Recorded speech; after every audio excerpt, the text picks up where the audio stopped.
Shalom. Salam sejahtera dalam kasih Tuhan kita Yesus Kristus. Pada kesempatan ini saya kembali akan membawakan kebenaran firman Tuhan yang tentunya Bapak Ibu Saudara dapat dipakai oleh Roh Kudus untuk semakin meneguhkan dan menguatkan kita dalam menjalani kehidupan yang baik, benar, serta bertanggung jawab, sehingga hidup kita menjadi contoh, kesaksian, dan teladan yang baik kepada sesama kita. Dan tentunya menjadi hormat dan kemuliaan bagi nama Tuhan. Saudara-saudara yang dikasihi oleh Tuhan, pada kesempatan ini saya akan kembali melanjutkan ulasan pembahasan kita terkait dengan khotbah di awal tahun 2023 yang berjudul konsekuensi bagi keluarga Elimelek yang menghadapi masalah dengan cara yang keliru atau salah. Sebelumnya mari kita berdoa.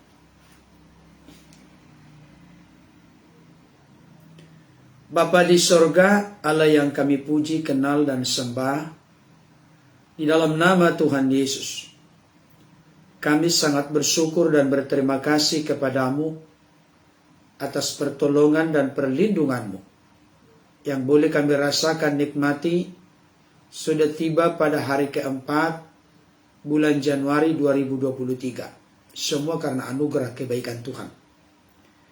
Kami tetap percaya dan mempercayakan hidup secara penuh kepadamu. Pemeliharaan, berkat, dan perlindunganmu terus menaungi melingkupi kami dalam menjalani kehidupan ini.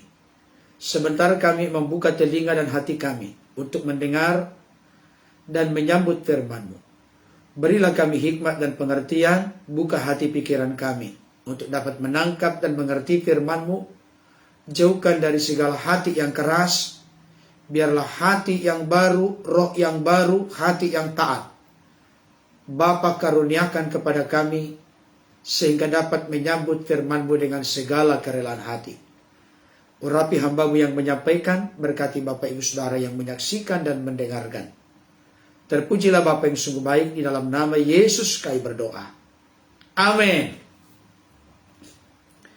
Baik Bapak Ibu Saudara, beberapa bagian sebelumnya saya sudah menyampaikan kepada kita satu judul besar menghadapi masalah dan penderitaan dalam hidup.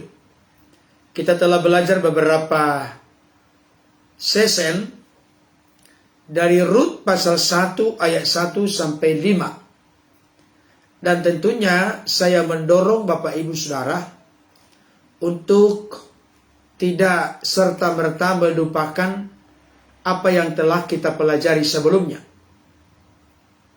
Saudara dikasih oleh Tuhan, itu sebabnya sering saya mendorong setiap kita untuk memiliki ballpoint dan buku, sehingga dituliskan garis-garis besar dari apa yang telah kita pelajari untuk memudahkan atau mempersingkat waktu kita dalam mengingat kembali apa yang telah kita pelajari. Saudara dikasihi Tuhan, di tanah Israel atau Bethlehem ternyata ada masalah. Kemarin kita telah jelaskan ada kelaparan. Ketika kelaparan terjadi, maka tentunya reaksi dari satu keluarga, yaitu keluarga Elimelek, yang terdiri dari Elimelek, Naomi, kedua anaknya Mahlon dan Kilion. Mereka tidak mungkin tinggal diam. Mereka pasti bereaksi dengan masalah yang sedang mereka hadapi. Saya ingatkan kepada kita, ketika ada masalah di dalam hidup kita, tidak mungkin kita vakum, tidak mungkin kita berdiam diri.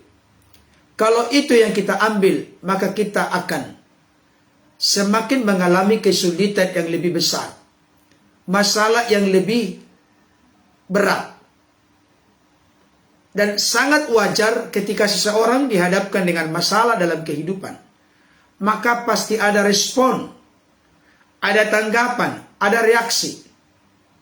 Itu manusiawi, itu lumrah, itu wajar Bapak Ibu Saudara.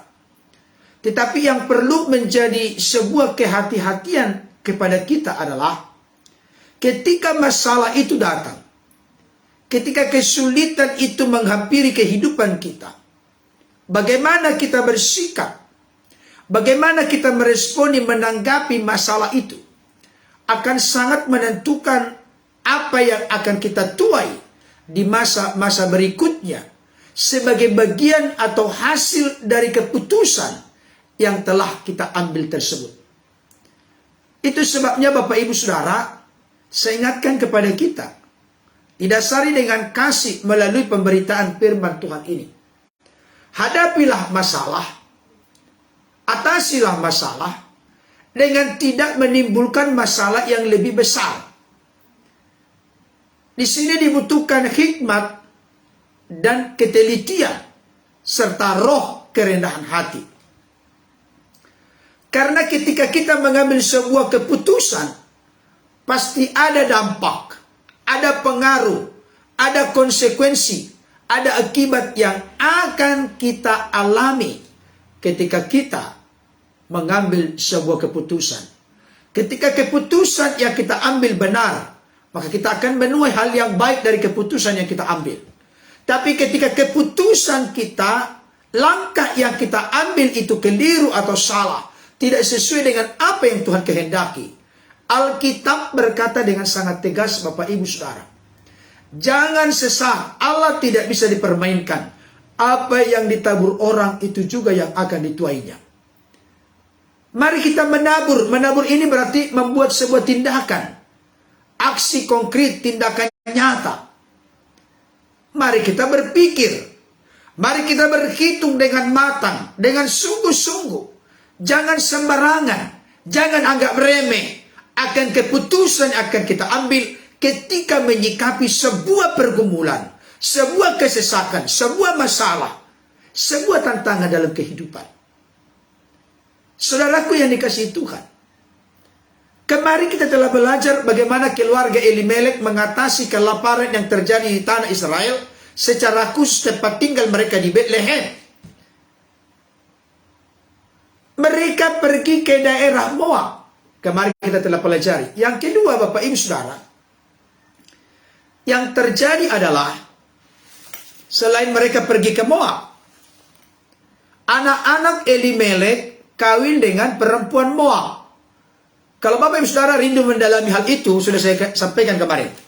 Nah, sekarang dengan mereka meninggalkan tanah Israel, tanah yang baik dan luas, tanah perjanjian yang berlimpah-limpah susu dan madunya, tanah yang subur, tanah yang diberkati oleh Tuhan. Mereka pergi ke Moab, dan akhirnya Bapak Ibu Saudara, kedua anaknya Mahlon dan Kilion mengambil perempuan Moab menjadi istrinya. Ada konsekuensinya, ada akibat yang harus dipikul dan ditanggung oleh Naomi, keluarga Naomi. Apa itu? Mari kita lihat. Kita bacaannya sekarang ini dari Rut pasal 1 ayat 3 sampai 5. Mari buka bersama saya Rut pasal 1 ayat 3 sampai 5. Demikian bunyi firman Tuhan. Kemudian matilah Elimelek suami Naomi, sehingga perempuan itu tertinggal dengan kedua anaknya. Keduanya mengambil perempuan Moab, yang pertama bernama Orpa, yang kedua bernama Rut, dan mereka diam di situ kira-kira 10 tahun lamanya. Lalu matilah juga keduanya, yakni Mahlon dan Kilion, sehingga perempuan itu kehilangan kedua anaknya dan suaminya. Sejauh itu pembacaan firman Tuhan. Yang berbahagia adalah setiap kita yang mendengar firman dan yang setia memelihara dalam hidup kita hari lepas hari. Saya ulangi kembali Bapak Ibu Saudara, Tolong kalimat ini dicatat, dicamkan, atau dituliskan. Setiap sikap atau tindakan yang kita ambil pasti ada konsekuensi atau akibat. Tolong diperhatikan kalimat ini. Kalimat ini kiranya meresap di hati kita untuk kita bijaksana dalam melangkah di hidup ini. Setiap sikap atau tindakan kita pasti ada konsekuensi akibat atau ganjarannya. Nah, sekarang kita bedah. Setiap sikap atau tindakan yang salah pasti ada akibat yang harus kita tanggung dan pikul. Di sisi lain, setiap sikap atau tindakan yang benar pasti ada ganjaran, reward atau upah yang akan kita terima dari sikap dan tindakan yang benar tersebut. Sekalipun barangkali prosesnya tidak semudah membalikkan telapak tangan, tapi ujung-ujungnya, pada umumnya, biasanya sesuai dengan karakter sifat watak Tuhan yang penuh dengan kasih. Tuhan tidak pernah menutup mata kepada anak-anaknya, yang mana anak-anaknya selalu belajar dengan hati arif, dengan rendah hati, dengan bijaksana, dengan hikmat dari Tuhan. Ketika melangkah atau mengambil sebuah keputusan, tindakan dalam hidupnya terukur, terkontrol, terarah, terkendali. Perhatikan kalimat-kalimat itu: terukur, terkontrol, terarah, terkendali. Saya kasih tahu, pengetahuan adalah kita bisa memiliki berbagai macam pengertian pemahaman di dunia ini. Kita memiliki wawasan yang luas. Itu pengetahuan. Tapi hikmat adalah bagaimana kita memanfaatkan segala pengetahuan yang telah kita tahu dan mengerti itu demi kebaikan kita, kebaikan orang lain sekeliling kita, demi hormat dan kemuliaan bagi nama Tuhan. Saya ingin mengingatkan itu kepada kita. Kita tidak cukup hanya punya pengetahuan, tapi kita butuh hikmat. Karena pengetahuan akan berfungsi sebagaimana seharusnya ketika kita menerima, memiliki hikmat yang dari Tuhan. Pengetahuan artinya memahami banyak hal, tapi hikmat adalah bagaimana apa yang kita pahami itu dapat secara positif berkontribusi positif bagi diri kita, sesama kita, dan bagi orang-orang lain di sekitar kita, terlebih kepada Tuhan. Nah, sekarang apa konsekuensi bagi keluarga Elimelek ketika mereka pergi ke daerah Moab? Bahkan akhirnya kedua anaknya Mahlon dan Kilion mengambil perempuan Moab. Apa konsekuensinya? Mari kita lihat ayat yang ketiga. Tolong ini teliti diperhatikan. Kalau tidak menangkap nanti, Bapak Ibu Saudara akan mengambil sebuah kesimpulan yang keliru dan salah. Perhatikan baik-baik Bapak Saudara. Kita harus memahami Alkitab sesuai dengan konteks Alkitab. Bukan sesuai dengan selera dan maunya kita di zaman sekarang, 2023. Tidak. Kalau kita memahami Alkitab dengan cara demikian, maka kita akan seringkali memandang sebelah mata banyak hal dari Alkitab. Ayat yang ketiga. Kemudian matilah Elimelek. Ayat yang kelima. Lalu matilah juga keduanya, yakni Mahlon dan Kilion. Di sini ada dua kali diulang kata matilah. Matilah. Perhatikan baik, tolong teliti dan disoroti. Jangan luput. Apa konsekuensi yang dialami oleh keluarga Elimelek? Satu, Elimelek, Mahlon, Kilion mati di negeri asing. Saya ulangi kembali. Elimelek, Mahlon, Kilion mati di negeri asing. Ini salah satu konsekuensi akibat dari tindakan keputusan langkah yang salah meninggalkan Bethlehem, tanah perjanjian, dan menetap di negeri asing. Elimelek, Mahlon, Kilion mati di negeri asing. Kenapa saya katakan tadi harus teliti? Karena Bapak Ibu Saudara akan berargumentasi. Saya tahu itu. Pak Pendeta, mau mati dimanapun itu tidak ada urusan. Benar gak? Mau mati di dalam negeri, mau mati di luar negeri, itu tidak ada urusan. No problem. Gak ada masalah. Kenapa Pak Pendeta mengajarkan hal ini? Dengarkan baik Bapak Ibu Saudara. Tolong dengarkan baik. Saya katakan tadi, memahami Alkitab, kita harus mengerti background, latar belakang, tradisi, konteks saat itu. Kalau tidak, kita akan kehilangan kerukma, intisari, substansi daripada firman itu sendiri. Kenapa saya katakan demikian? Argumentasi pertama sebenarnya, saya sudah jelaskan kemarin. Kita tahu bersama tanah Kanaan adalah tanah yang baik dan luas. Tanah yang dijanjikan oleh Allah kepada mereka. Tanah yang berlimpah-limpah susu dan madunya. Tanah yang subur. Tanah yang diberkati. Tanah yang benar-benar secara spesial, secara istimewa, secara khusus dijanjikan oleh Allah kepada Abraham, Ishak, Yakub, dan seterusnya. Mereka memiliki tanah perjanjian. Dan tanah perjanjian ini telah dianugerahkan oleh Allah kepada keturunan Yakub. Saudara yang dikasihi oleh Tuhan, mati di negeri asing itu merupakan sesuatu masalah dalam konteks mereka yang telah diberikan Tuhan tanah perjanjian. Nangka maksudnya? Saya tunjukkan bukti-buktinya bahwa ini merupakan bagian dari iman mereka. Tidak sekedar tidak masalah mati di mana saja. Contoh, di sini saya lihat ada Bapak Sinyo Lopati. Beliau ada di Melbourne, Australia. Nanti kalau waktunya sudah dipanggil Bapak di sorga untuk kembali, sudah selesai di dunia ini, mau dikuburkan di sana, no problem. Tidak ada masalah.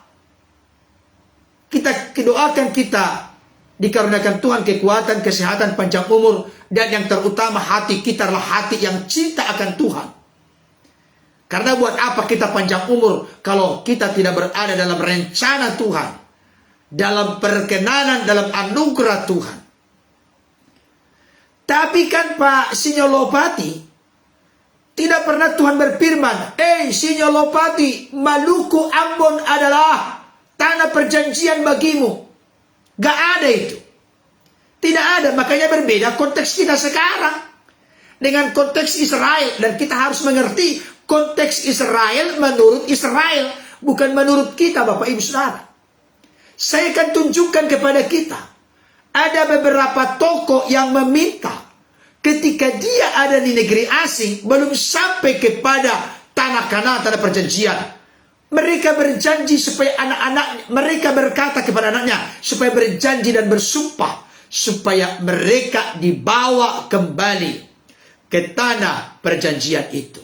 Mari kita lihat dua kasus. Yang pertama, Kejadian 40. Asik belajar firman Bapak Ibu Saudara.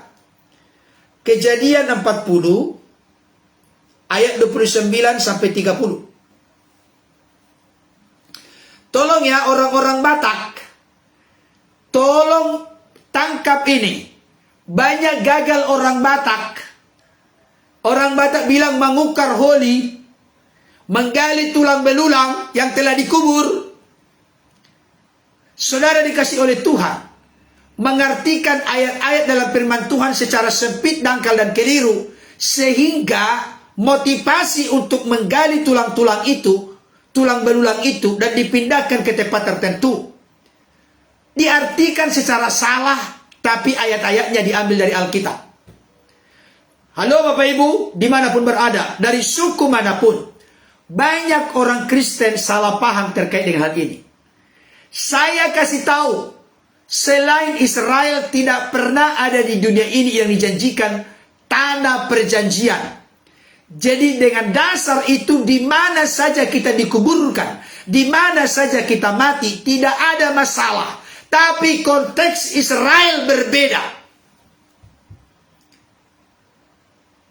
Nah, maksudnya, saya jelaskan nanti ya lebih luas. Kejadian 40 ayat 29 sampai 30. Dikatakan demikian. Kemudian berpesanlah Yakub kepada mereka, maksudnya kepada anak-anaknya. Apa itu? Apabila aku nanti dikumpulkan kepada kaum leluhurku. Artinya, dikumpulkan kepada kaum leluhur, tahu maksudnya? Apabila aku telah mati. Itu maksudnya. Apabila aku nanti dikumpulkan kepada kaum leluhurku, kuburkanlah aku di sisi nenek moyangku dalam gua yang di ladang Efron orang Het itu. Perhatikan, salah satu suku yang diusir dari tanah Kanaan adalah orang Het. Berarti orang Het yang dimaksud di sini adalah bagian dari wilayah tanah Kanaan, tanah perjanjian yang dijanjikan oleh Allah kepada mereka. Kuburkanlah aku di tanah Kanaan. Konteks bacaan kita ini, Yakub masih ada di Mesir. Benar ya? Itu enaknya belajar firman, tahu konteks. Konteks bacaan kita ini, Yakub ada di Mesir. Kenapa ada di Mesir? Karena saat itu terjadi sesuatu di tempat tinggal daripada Yakub, sehingga mereka harus pergi ke Mesir. Mereka pergi ke Mesir. Karena di Mesir ada gandum. Dan penguasa saat itu di Mesir adalah anaknya sendiri, yaitu Yusuf yang telah diangkat menjadi Perdana Menteri yang menjalankan roda pemerintahan di Mesir. Hanya takhta yang menjadi perbedaan antara Fir'aun dengan Yusuf saat itu. Jadi Yusuf berkata-kata ini, mereka ada di Mesir. Tapi ketika nanti Yakub ini mati atau meninggal, dia meminta, dia berpesan kepada anak-anaknya supaya jasadnya dikuburkan di tanah perjanjian. Nah, maksudnya ini tindakan iman bahwa mereka suatu saat akan dibawa oleh Tuhan keluar dari perbudakan di Mesir untuk tinggal di tanah Kanaan. Ini tindakan iman, Bapak Ibu Saudara. Memang konteks kita bukan tindakan iman lagi, tapi kita harus tahu konteks Alkitab. Nah, maksudnya, dalam gua yang di ladang Mapela di sebelah timur Mamre di tanah Kanaan. Oh, jelas lagi tanah Kanaan. Ladang yang telah dibeli Abraham dari Efron orang Het itu untuk menjadi kuburan milik. Disitulah dikuburkan Abraham beserta Sarah istrinya. Disitulah dikuburkan Ishak beserta Ribka istrinya. Dan situ juga lah dikuburkan Lea. Ladang dengan gua yang ada di sana telah dibeli dari orang Het. Perhatikan baik Bapak Saudara. Nangka maksudnya adalah sesuatu yang asing dalam konteks di zaman Elimelek ini. Di zaman Abraham, Ishak, Yakub, Lea dan keturunannya. Ketika mati di negeri orang asing, mereka tidak mati di negeri tanah perjanjian. Jadi apa konsekuensi ketika salah mengambil keputusan, tinggalkan tanah Israel, tanah perjanjian, tinggalkan Bethlehem, rumah roti, dan mereka pergi ke daerah Moab, maka matilah mereka di negeri asing. Ini masalah konteks Israel, Bapak Ibu Saudara.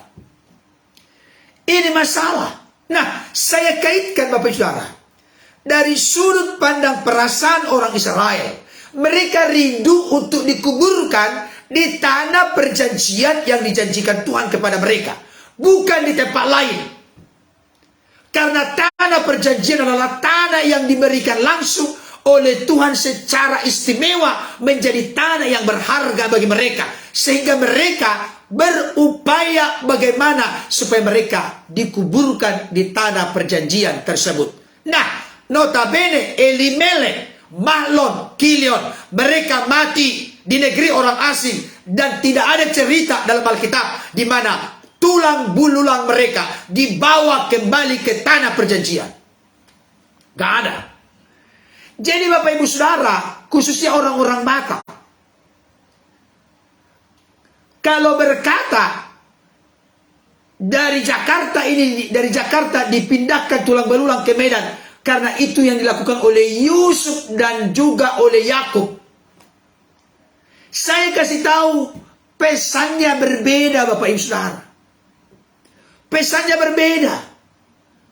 Karena Tapanuli Utara atau tempat orang Batak itu bukan tanah perjanjian. Tanah kelahiran, yes, ya. Tapi bukan tanah perjanjian. Di mana saja kita meninggal tidak ada masalah. Konteks kita sekarang, karena tidak ada secara spesifik, Tuhan tempatkan kita, Tuhan berikan kita tanah perjanjian. Tidak ada. Indonesia adalah tanah yang kita cintai dan kasih, tanah air yang kita cintai kasih. Tapi Indonesia bukan tanah perjanjian yang secara khusus dijanjikan oleh Tuhan kepada kita. Berbeda dengan konteks Israel. Jadi Bapak Ibu Saudara, mungkin bertanya, kalau begitu Pak Pendeta ini anti dengan memindahkan tulang belulang. Kan pasti ada yang bertanya demikian ke saya. Pak Pendeta ini berarti gereja yang aneh, anti dengan membongkar tulang belulang, baru dipindahkan. Saya kasih tahu, dengarkan baik, tidak harus dipindahkan. Tapi kalau hal itu terkait dengan nilai etika dan estetika, memudahkan ziarah, silakan. Contoh, ada orang NTT di sini meninggal, di Jakarta misalnya. Nah, suaminya sudah duluan meninggal di NTT, dan istrinya meninggal di Jakarta. Maka keluarga berupaya membawa mayatnya, atau mungkin dikuburkan dulu, nanti beberapa lama kemudian dibongkar kembali, karena mungkin saat pertama dikuburkan mengalami kesulitan untuk memindahkan. Demi nilai efisien, efektif, optimal, maksimal, maka dipindahkanlah ke NTT misalnya, yang istrinya tadi, supaya lebih memudahkan anak-anaknya untuk ziarah, membersihkan kuburannya. Tidak ada masalah. Tapi kalau berkata ini adalah tanah perjanjian, gak benar. Gak ada cocoknya itu Bapak Saudara. Kalau demi memudahkan ziarah, dipindahkan ke sana supaya lebih, bapaknya sama ibunya ada di satu di sana. Demi menghemat biaya misalnya, gak ada nanti harus ziarah lagi ke Jakarta dari NTT jauh. Uang pesawat berapa, keluarga biasanya lebih banyak dominan berkumpul di NTT supaya lebih efektif, efisien, optimal, maksimal. Silakan pindahkan. Saya tidak anti di situ. Tapi perlu dipahami, kalau hal itu diikuti ayat firman Tuhan, saudara yang dikasih Tuhan, itu berbeda sama sekali. Jangan merasa bersalah Bapak Ibu Saudara. Kalau orang tua Bapak Ibu Saudara, misalnya contoh, saya ini orang Toba, orang tua saya dikuburkan, bapak mama saya di Jakarta, gak ada masalah. Tidak ada masalah. Tapi kalau satu di sana, satu di sini, tidak ada masalah juga. Bagaimana enaknya dengan anggota keluarga. Tapi kalau memang, supaya lebih kelihatan etika estetikanya lebih bagus, pindahkan ke sana. Tidak ada masalah. Tidak menjadi terkutuk kita dengan melakukan demikian. Tapi yang jelas Bapak Ibu Saudara, saya perlu sampaikan kepada kita, ada kekeliruan banyak orang terkait dengan memindahkan tulang belulang ini. Apa itu?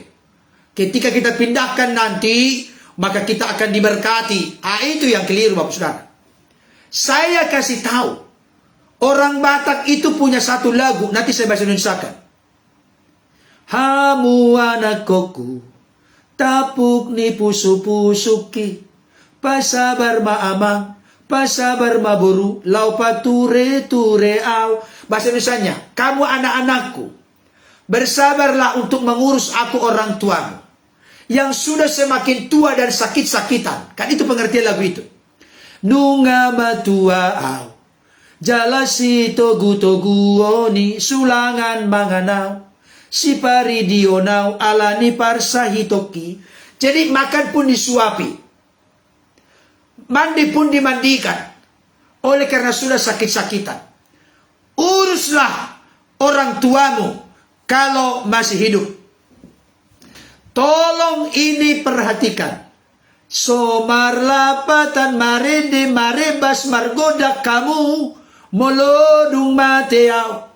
Itu lagunya saya suka. Makanya kemarin itu ketika ada karaokean di tempat keluarga saya nyanyikan lagu itu. Bagus sekali lagu itu. Orang-orang Batak di luar Batak. Saya mau kasih tahu, ingatkan kepadamu. Jangan engkau membuat bersorak, bergembira, mergodang, manortor setelah sudah mati orang tua. Tapi selama hidup nggak pernah kau perhatikan. Di dalam nama Yesus, saya ingatkan kepada kita semua saat ini. Termasuk kepada saya. Termasuk kepada generasi berikutnya. Saya akan ingatkan kepada anak-anak saya. Tidak perlu, tidak berguna bagi saya apa yang mereka lakukan kalau saya sudah mati. Tapi selama hidup, lakukanlah yang baik. Nangka maksudnya saudara, jangan setelah mati orang Batak bilang patak sohepot. Biar nanti dibilang hebat oleh orang lain. Bisa dibuat nanti tugunya, dibuat ini, dibuat itu. Buat peti mayatnya ratusan juta, miliar. Menari, berjoget, mergondang, menortor di sana. Saya tidak anti di situ. Tapi yang saya mau ingatkan, gak lagi dirasakan oleh yang ada di peti mayat. Gak ada dirasakan sama sekali. Gak ada dinikmati sama sekali. Pertanyaan saya untuk kita, mari tercelik terbuka mata hati, mata rohani kita. Selama ayah ibu kita, mertua kita laki-laki perempuan, hidup apa yang kita lakukan? Jangan nanti kalau sudah mati langsung dibikin manortor, margodang ini dan itu. Bukan itu yang terpenting kepada orang tua itu. Selama dia hidup, lakukanlah yang terbaik. Somar lapatan nauli na denggat patupa omu molodung mateau. Bahasa Indonesianya, tidak ada gunanya segala yang baik yang kalian lakukan ketika aku sudah mati. Gak ada gunanya. Makanya lagu itu referen ujudi ngoluko manian tupama baena kana dengan. Waktu aku hidup inilah lakukan apa yang terbaik. Asa taridasa sude, biar terlihat menjadi kesaksian. Asa taridasa sude holong ni rohami marnatua tuai, biar terlihat kasihmu kepadaku sebagai orang tua yang mana engkau memiliki orang tua. Lakukan yang terbaik kepada orang tua kita selama dia hidup. Makanya pernah Bapak Ibu Saudara, Isai, Yakub dan Esau, ya Isai, Ishak dan Ribka, ya benar, Ishak dan Ribka. Ishak dan Ribka itu memiliki dua anak, Yakub dan Esau. Ishak itu suka hasil buruan dari Esau. Perhatikan baik kalimatnya, ayat itu sering dilupakan orang Kristen. Nah, pergilah berburu. Tangkaplah tangkapanmu. Setelah itu, olahlah. Masaklah dengan makanan yang lezat dan nikmat yang biasa ku nikmati. Bahasa Indonesia sehari-hari. Saya buat. Siapkanlah makanan yang enak. Bawalah ke sini supaya ku makan. Supaya aku memberkati engkau sebelum aku mati. Perhatikan kalimat itu. Jadi Ishak itu di masa tuanya meminta kepada anaknya Esau supaya berburu dan memasak makanan yang enak, nikmat dan lezat, supaya aku memberkati engkau sebelum aku mati. Perhatikan kalimat itu. Halo saudara-saudaraku orang-orang Batak, perhatikan itu. Itulah intisari dari ujudi ngolukon. Semasa aku hidup, supaya aku memberkati engkau sebelum aku mati. Kalau sudah mati nggak bisa lagi memberkati. Tolong kita ini terbuka, tercelik mata hati, mata rohani kita. Tolong Bapak Ibu Saudara. Halo saudara-saudaraku. Saya tidak tahu suku-suku lain. Saya tidak mendalami suku lain. Suku Ambon, suku Manado, Irian, atau Papua, NTT nggak tahu. Nggak tahu bagaimana prosesi setelah orang tua meninggal. Saya tidak mendalami. Yang saya lebih tahu dikit-dikit itu orang Batak. Tapi ada kekeliruan. Menjual ini dan itu pun dilakukan ketika mau penguburan. Supaya dibikin pesta simin katanya. Saya katakan tadi saya tidak anti alergi dengan hal itu. Tapi yang saya mau tekankan apa yang kita lakukan kepada orang tua kita. Semasa kita hidup. Nangka maksudnya ya. Siapkanlah yang terbaik. Artinya berikan perhatian yang maksimal kepada orang tua kita. Memang tidak pernah kita bisa balas. Apalagi lagi kasih seorang ibu. Masih ingat lagunya? Kasih ibu kepada beta tak terhingga sepanjang masa. Hanya memberi tak harap kembali. Bagai sang surya menerangi dunia. Kasih ibu itu tidak pernah dibalas. Tidak pernah bisa dibalas. Tolong engkau yang sudah kaya sekarang. Jangan berkata kepada ibu dan ayahmu. Kumpulkan semua, papi mami. Kumpulkan semua. Berapa banyak pengeluaranmu kepadaku selama aku mulai dari dikandung. Sampai aku sekolah. Sampai aku menikah. Berapa? Saya sanggup ganti sekarang. Ada 1 miliar? 1 miliar ada? Tolonglah jangan kita begitu sama orang tua. Pengorbanan orang tua tidak bisa dinilai dengan jumlah uangmu yang banyak itu. Tidak bisa.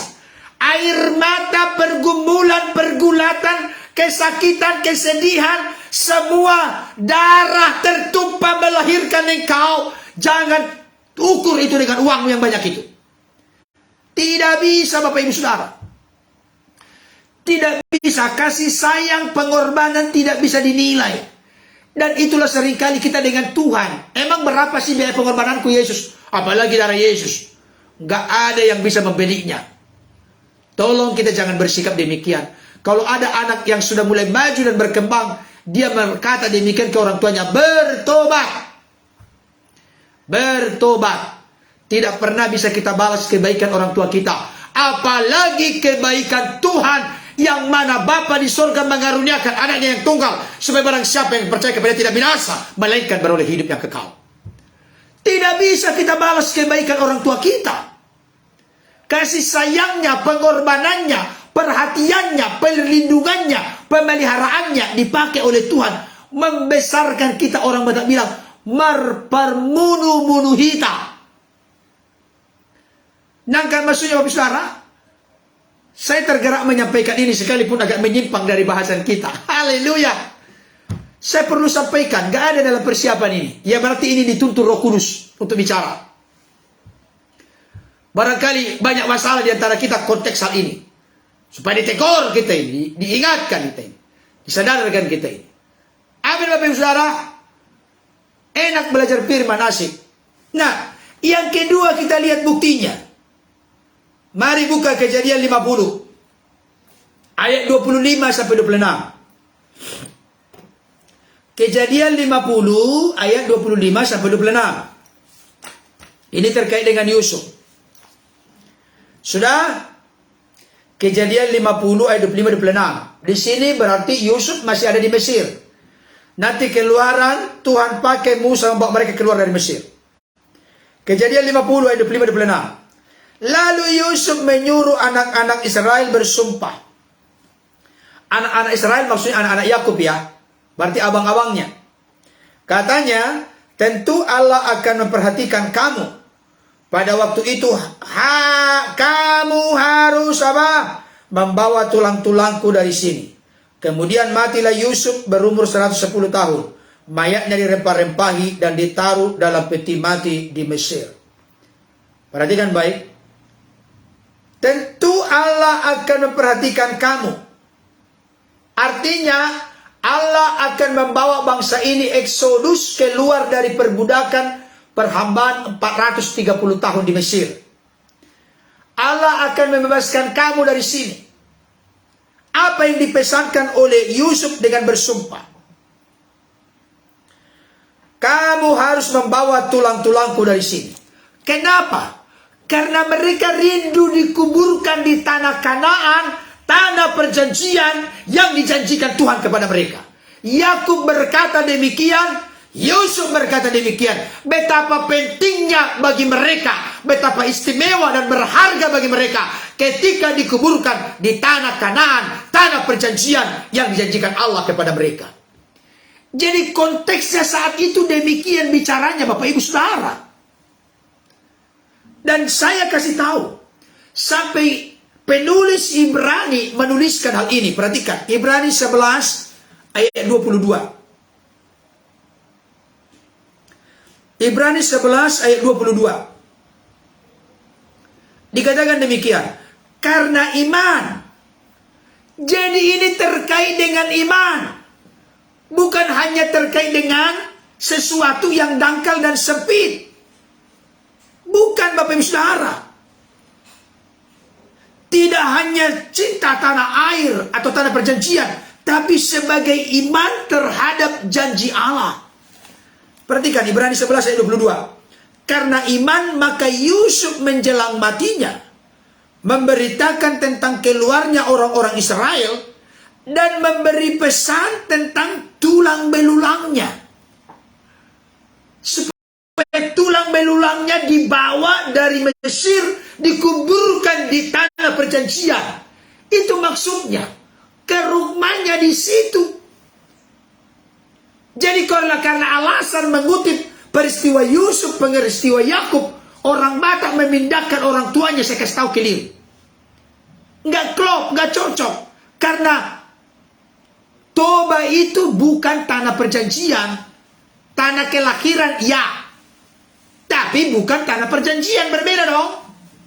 Di mana saja Bapak Saudara dikuburkan tidak ada masalah. Tapi demi nilai lebih seragamkan, lebih memudahkan untuk ziarah nanti membersihkan kuburnya, tidak ada masalah Bapak Ibu Saudara. Tapi tolong jangan sembarangan kutip-kutip firman membenarkan tindakan kita tapi lari.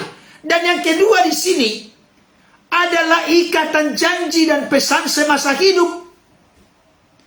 Tetapi kenapa Yakub dan Yusuf berkata demikian? Karena tanah perjanjian itu dijanjikan Tuhan kepada mereka sebagai bagian dari iman.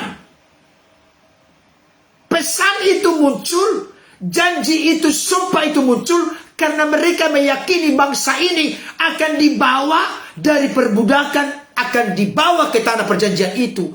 Itu intisari, substansinya, pokoknya di situ. Oke, kita lanjut bagian yang kedua, Bapak Ibu Saudara. Apa konsekuensi bagi keluarga Elimelek? Yang pertama tadi, Elimelek, Mahlon dan Kilion mati dan dikuburkan di negeri asing. Itu sesuatu yang aneh konteks saat itu. Artinya ada akibat, ada konsekuensi, ada dampak yang akan kita tuai ketika kita salah melangkah mengambil keputusan di dalam menghadapi masalah. Makanya saya berbusa-busa mulut saya berkata kepada Bapak Saudara, benar-benar serius dan sungguh-sungguh hati-hati ketika kita mau mengambil keputusan di tengah-tengah ada pergumulan masalah. Jangan emosi, jangan marah, jangan sampai dikuasai oleh kepakitan, dikuasai oleh kekecewaan dengan sesama, dengan pasangan, dengan Tuhan terlebih lagi. Jangan. Berpikirlah dengan jernih, miliki hati yang tenang, doakan. Setelah itu baru putuskan. Karena ada konsekuensi akibat yang besar ketika kita salah mengambil keputusan itu. Yang kedua, mari kita lihat Bapak Ibu Saudara, mari kita lihat Rut 1 ayat 20-21. Buka bersama saya. Rut 1 ayat 20-21. Yang pertama tadi, Elimelek, Mahlon, Kilion mati dan dikuburkan di negeri asing. Sekarang yang kedua, Rut 1 ayat 20 sampai 21. Mari buka bersama saya. Rut 1 ayat 20-21. Dikatakan begini. Tetapi ia berkata kepada mereka. Ini tahu ceritanya kan? Naomi mendengar bahwa Bethlehem telah diperhatikan Tuhan.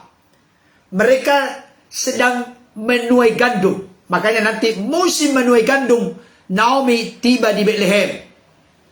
Artinya mereka ada di tanah Moab selama 10 tahun. Memang waktu yang cukup lama Bapak Ibu Saudara. Tetapi tidak ada diinformasikan di Alkitab orang-orang tanah Israel Bethlehem meninggal semua gara-gara kelaparan itu. Mereka gegabah terburu-buru mengambil keputusan. Sebenarnya nggak parah-parah amat masalah itu. Ya Bapak Ibu Saudara. Nah, tetapi Naomi berkata kepada mereka, karena terjadi kegemparan di Bethlehem ketika Naomi pulang. Apakah dia itu? Kemana aja dia selama ini? Kira-kira demikian. Janganlah sebutkan aku Naomi. Sebutkanlah aku Mara. Kemarin nama Naomi artinya apa? Menyenangkan, menyukakan. Jangan panggil aku Naomi dah. Aku juga tidak lagi menyenangkan. Aku tidak lagi senang. Aku tidak lagi bahagia ini. Aku tidak sedang sukacita ini. Jangan panggil aku Naomi. Panggillah aku Mara. Sebutlah aku Mara. Mara artinya, tahu artinya Mara? Peristiwa di Mara dan di Meriba. Mara artinya pahit. Sebutlah aku pahit. Jangan sebut aku senang. Jangan sebut aku sukacita. Jangan panggil aku bahagia. Jangan panggil aku Naomi. Panggil aku Mara. Artinya pahit. Sebab yang Maha Kuasa telah melakukan banyak yang pahit kepadaku. Pengertian Mara itu dijelaskan di sana. Dengan tangan yang penuh aku pergi. Tetapi dengan tangan yang kosong Tuhan memulangkan aku. Mengapakah kamu menyebut aku Naomi? Karena Tuhan telah naik saksi menentang aku. Dan yang Maha Kuasa telah mendatangkan malapetaka kepadaku. Perhatikan baik. Ini ciri kita Bapak Ibu Saudara. Ketika masalah terjadi, karena kesalahan keputusan kita mengatasi, menghadapi masalah itu, yang kita salahkan bukan diri kita.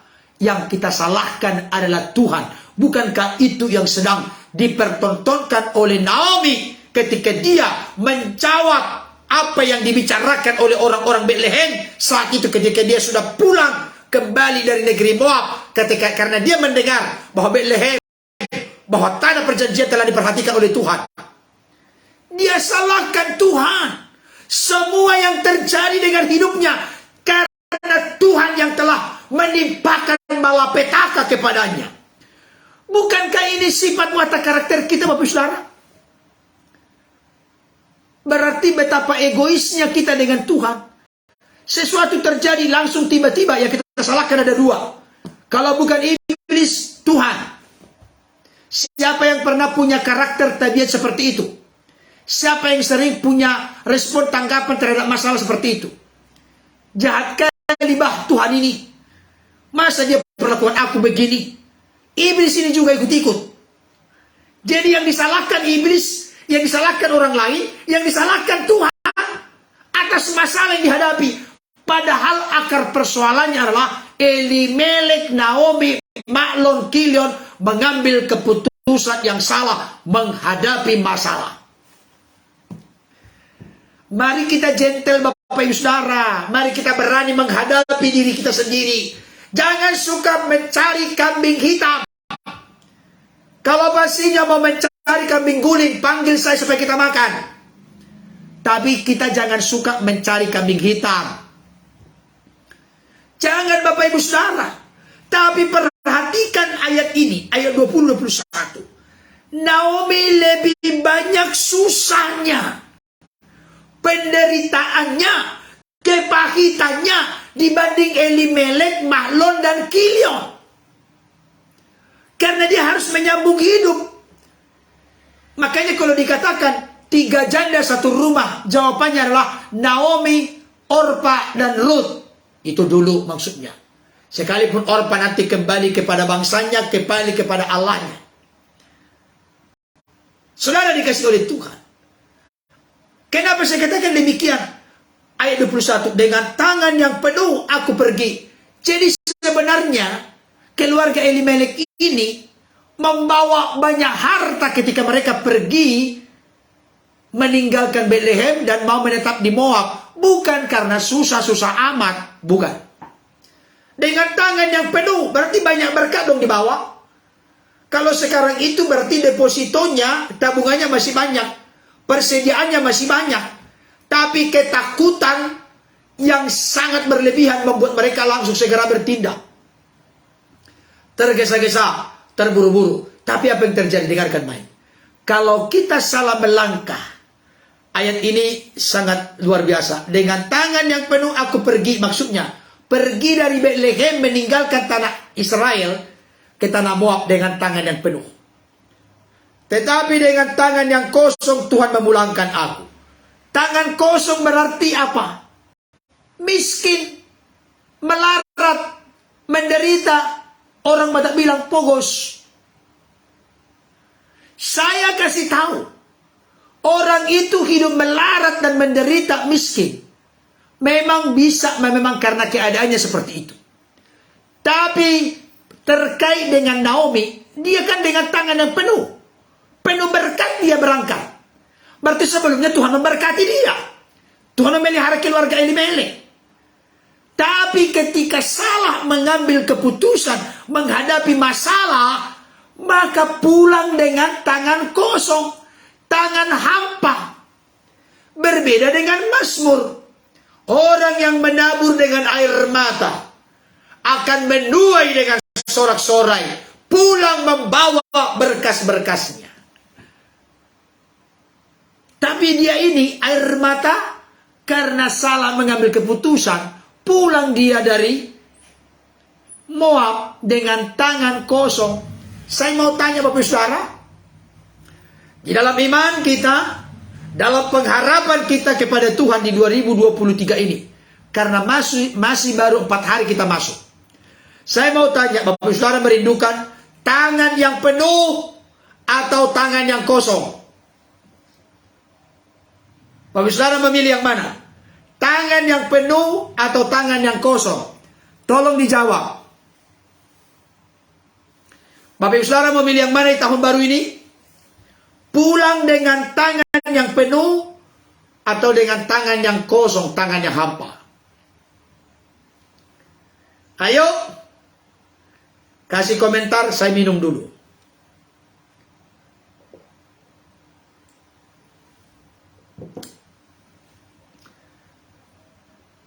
Iya. Hotma Pini Rosita Pangaribuan, tangan yang penuh. Yang lain? Ada yang berangan-angan, bercita-cita, punya kerinduan, punya visi, tangan yang kosong. Masuki tahun baru dengan tangan yang penuh atau dengan tangan yang kosong? Halo Bapak Ibu yang lain? Menjalani 2023 ini dengan tangan yang penuh atau tangan yang kosong dan apa? Kalau ada di antara kita yang berkata, aku mau Pak Pendeta dengan tangan yang apa ini? Iya, tangan yang penuh, yes. Tangan yang penuh. Perhatikan baik, bagi yang sudah menuliskan komentar dengan tangan yang penuh, ada syaratnya. Ada syaratnya, apa syaratnya? Syaratnya adalah, jangan gegabah, jangan terburu-buru mengambil keputusan yang salah menghadapi masalah. Hadapilah masalah dengan hati yang arif dan bijaksana. Waduh, LP Denida Suha, tangan yang kosong secara jasmani, tapi tangan penuh secara rohani, sehat. Kalau kita sih berdoa, LP Denida Suha, jangan hanya secara rohani tangan yang penuh, tapi juga secara jasmani juga. Karena kalau kita secara jasmani tangan yang kosong, kita nanti menjadi beban bagi sesama kita.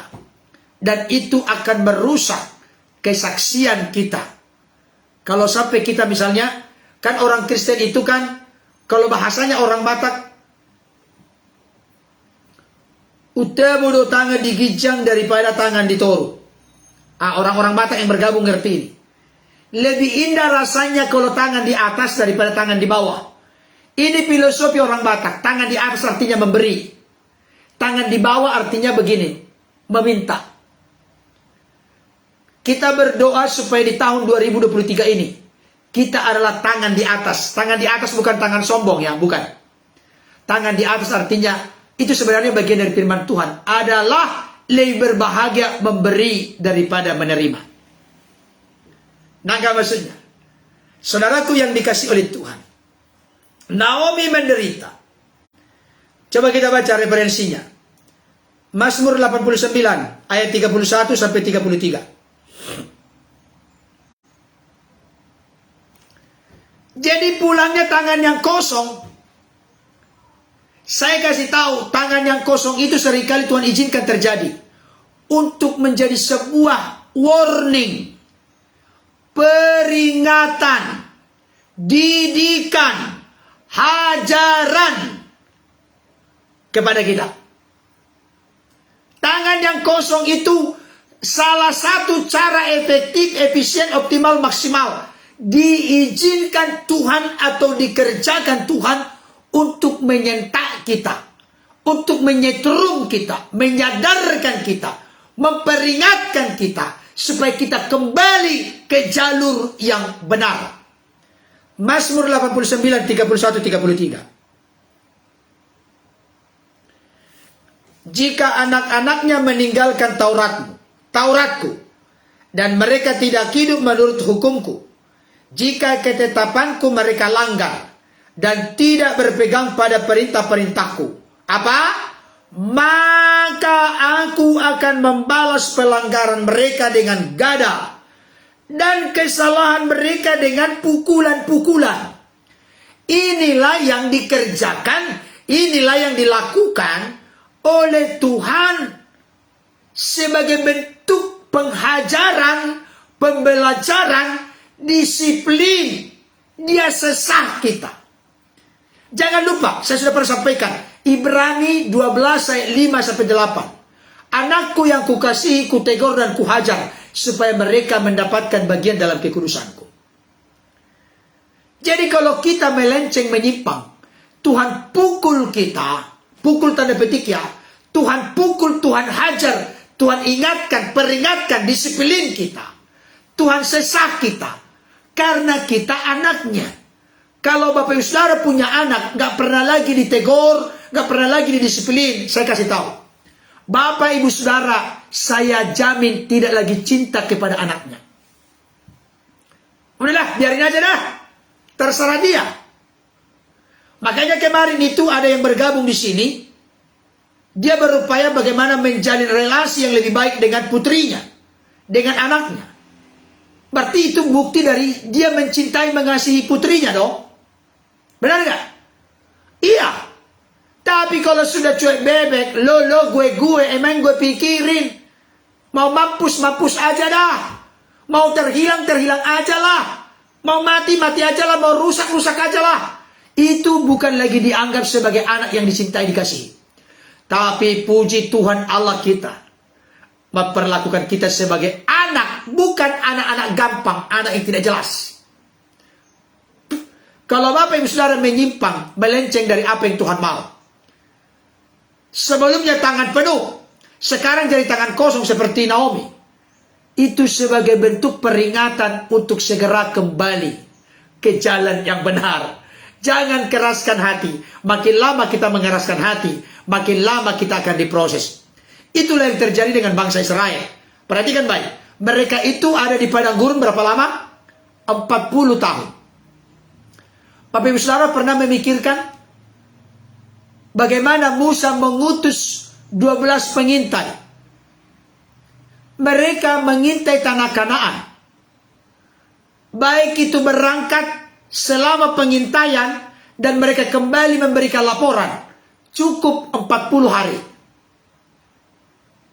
Itu tanah Kanaan yang sama yang akan direbut dan dimasuki oleh bangsa Israel. 40 hari pulang pergi selesai. Pernah memikirkan itu? 40 hari mereka sudah berangkat mengintai. Bahkan dalam pengintaian, masa pengintaian, kembali memberikan laporan kepada Musa, Harun dan bangsa Israel. 40 hari selesai. Tapi jadi 40 tahun. 1 hari mewakili 1 tahun.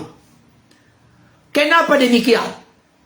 Jawabannya singkat, jelas, padat. Karena mereka tegar tengkuk, keras kepala, suka memberontak, suka melawan.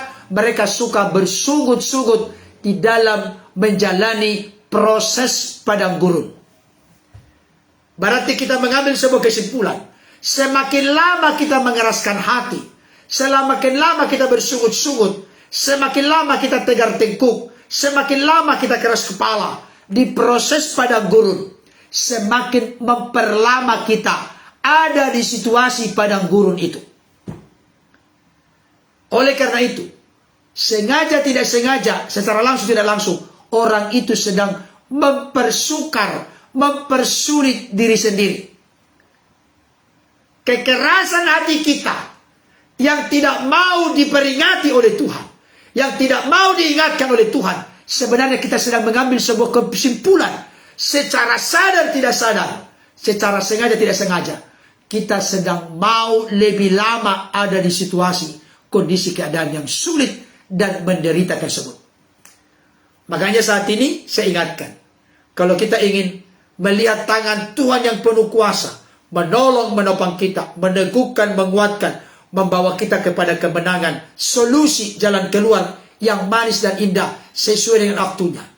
Relakanlah hati kita untuk diperingati oleh Tuhan. Wahyu 3:19. Buka bersama saya Wahyu 3:19. Wahyu 3:19. Udah? Mari buka bersama saya Wahyu 3:19. Nah, ayat hafalan hari ini Wahyu 3:19. Jangan lupa ya. Mohon maaf, kemarin saya lupa menyebutkan ayat hafalan.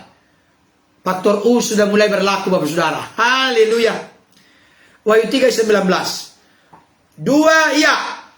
Barang siapa ku kasihi, ia ku tegur dan ku hajar.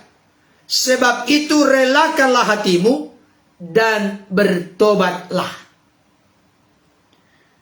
Mau menjadi anak yang dikasihi Tuhan, Bapak Ibu Saudara? Siapa yang mau? Tunjuk tangan. Di tempat masing-masing tunjuk tangan. Siapa yang mau dikasihi oleh Bapa di sorga? Siapa yang mau? Semuanya tunjuk tangan. Kalau mau dikasihi, siaplah ditegur. Siaplah dihajar oleh Tuhan. Apa bukti kita siap ditegur, dihajar oleh Tuhan? Relakanlah hati kita. Rela, hati yang rela. Hati yang rela. Dan bertobatlah. Bertobat itu bermetanoia. Berbalik dari dosa 180 derajat. Tolong bertobat itu metanoia bukan 360 derajat. Bukan. Bertobat metanoia itu bukan 360. Kalau 360 nanti berarti balik lagi ke awal. Hidup dalam dosa. Tapi bertobat itu 180 derajat. Tolong bukan 90 derajat. Tolong bukan 270 derajat. Tapi 180 derajat.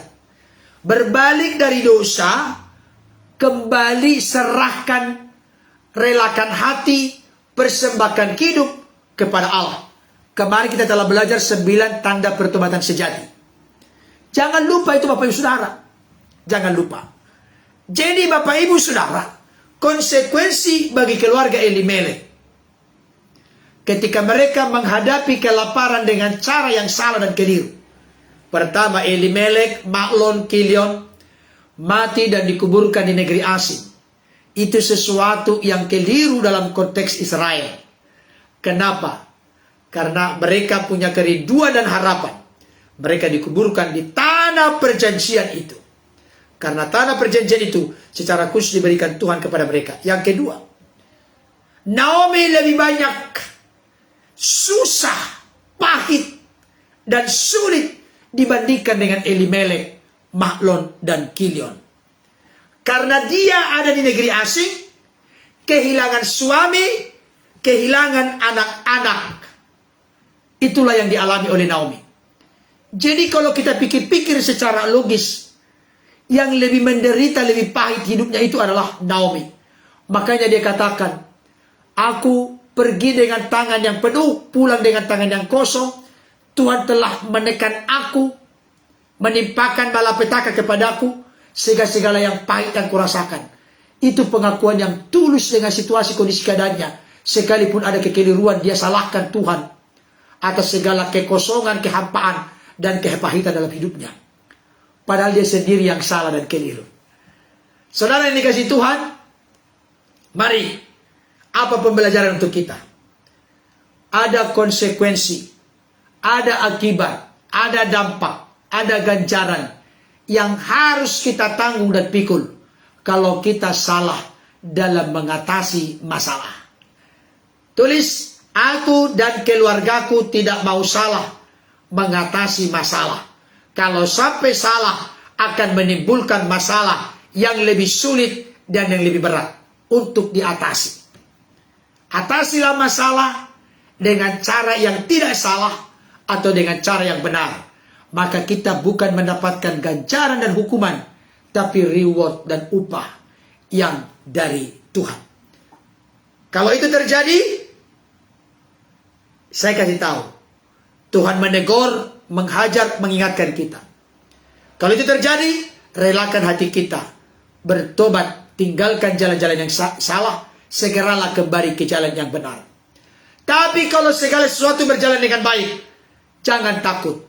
Alkitab berkata, ucapkanlah syukur senantiasa, sebab itulah yang dikehendaki Allah dalam Kristus Yesus bagi kita. Bersyukurlah. Kalaupun ada terjadi sesuatu, bersyukurlah, karena di balik dari semua itu ada rencana Tuhan yang terbaik yang mau didatangkan dan dinyatakan bagi kita.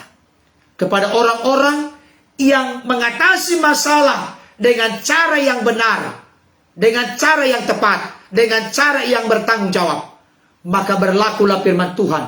Pencobaan-pencobaan yang kamu alami adalah pencobaan-pencobaan biasa yang tidak melebihi kekuatan manusia, sebab Allah setia dan adil. Karena itu ia tidak akan membiarkan engkau dicobai melampaui kekuatanmu. Pada waktu engkau dicobai, ia akan memberikan kepadamu jalan keluar sehingga kamu dapat menanggungnya. Amin Bapak Ibu Saudara. Mohon maaf, besok harus kita akhiri bagian yang berikutnya karena tidak bisa selesai. Sudah terlalu panjang. Begitulah Bapak Saudara. Kalau kita sudah asik bicara firman, panjang sekali. Nggak habis-habis mulut ini bicara. Jadi besok cara mengatasi masalah itu kita akan bongkar. Sebenarnya hanya menyimpulkan saja. Tapi ada catatan tambahan. Konsekuensi hari ini sudah saya jelaskan. Berat dan besar konsekuensi itu. Apakah saudara mau konsekuensi itu? Seperti yang dialami oleh Naomi, saya yakin tidak ada yang mau. Karena itu atasilah masalah dengan cara yang benar. Jangan mengatasi masalah dengan cara yang salah, supaya tidak menimbulkan masalah yang lebih rumit, yang lebih sulit, yang lebih sukar. Masalah yang besar diperkecil dengan cara mengatasi secara benar. Masalah yang kecil ditiadakan. Jangan masalah kecil dibuat rumit, masalah yang rumit dibuat menjadi seperti benang kusut. Kita nanti lama-kelamaan akan tergerus, akan menjadi kalah dan menyerah. Nantikan besok cara mengatasi atau menghadapi masalah secara baik dan benar. Paling tidak besok saya sampaikan 3 poin sebagai kesimpulan dari ulasan kita. Kiranya apa yang saya sampaikan dapat menjamah, mengoreksi, meneguhkan, membangun, mencerahkan, dan menguatkan Bapak Ibu Saudara. Tuhan Yesus memberkati. Selamat tahun baru. Salam untuk keluarga. Terima kasih bagi Bapak Ibu Saudara yang selama ini telah bersama-sama dengan saya. Bagi Bapak Ibu Saudara yang rindu mendukung kami, silakan dukung dengan cara mengirimkan bintang. Itu kita perlukan untuk nanti membayar wifi-nya, IndiHome-nya. Oke, sekian. Tuhan Yesus memberkati. Mari kita berdoa. Bapa di sorga, terima kasih untuk firman-Mu yang telah hamba sampaikan. Biarlah Roh Kudus-Mu yang